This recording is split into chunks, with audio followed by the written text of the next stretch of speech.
देवाची स्तुती असो.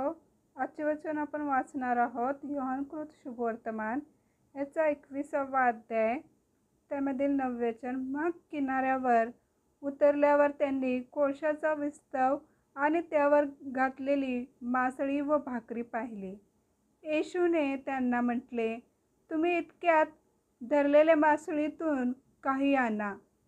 शिमोन पेत्राने मचव्यावर चढून 153 मोठ्या माशांनी भरलेली जाळे किनाऱ्यावर ओढून आणली.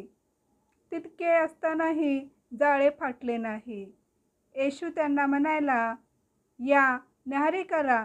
तेव्हा तो प्रभू आहे असे त्यांना समजले. म्हणून आपण कोण